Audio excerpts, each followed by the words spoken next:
This is lab 3, the black hole lab. My name is Aaron. So, introduction.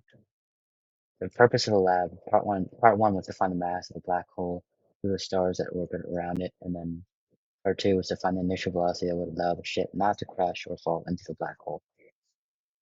Physics fundamentals at play. We have the law of gravitation and also momentum principle that were the main equations that we were going to use. And here are the lab results. I get into more detail as we get to the end.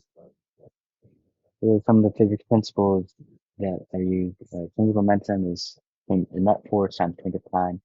Net force equals parallel force plus perpendicular force, and single momentum is also equal to parallel force times single time plus perpendicular force. Perpendicular force is mass times velocity squared over radius. And then the parallel force is the motion of the object. Then lastly, you also have the velocity update formula. Some things to preface before we go into the lab. The only force acting on a star in space is force of gravity from the black hole. Gravity is non-constant in this scenario, so average velocity would equal to velocity, final velocity. And the planet is only changing direction due to its perpendicular force. And the ship has the force of gravity of a black hole and the force of gravity of a planet acting upon it. Here's the simulation code for the first part, trying to find the mass of a black hole. You can kind of look at before I don't really know how I'm supposed to explain this, but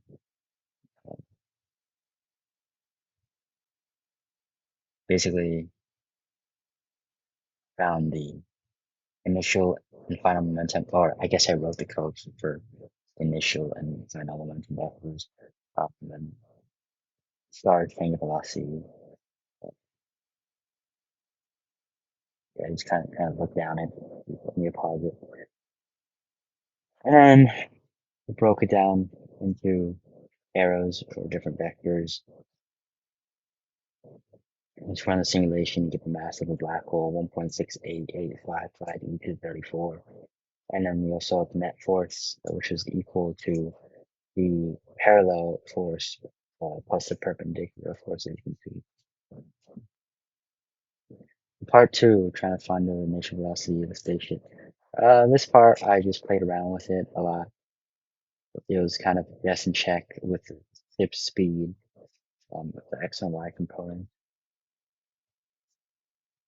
And to get the net force for the planets, from the distance, and then, distance from the planet, black hole to planet, and then use that, and also distance of the ship to the planet, and then added those together to get net force onto the planet.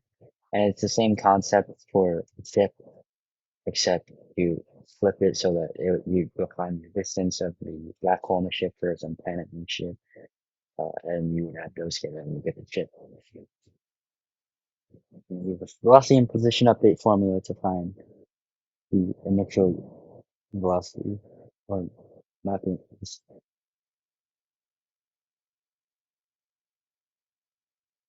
and here are the results again.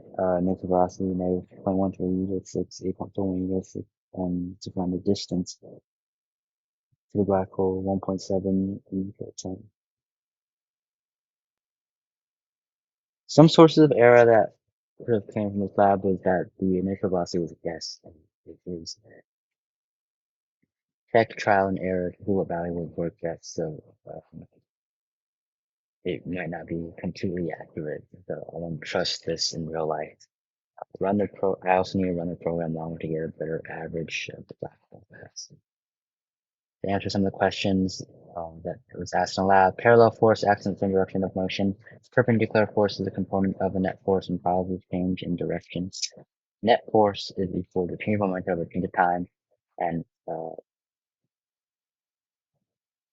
rate of change of momentum is also the same thing. But it's easier to find the change of momentum than net force. And to answer the question about what initial velocity the spaceship needs, same initial velocity from start. And that's the end of the lab. So thank you for watching.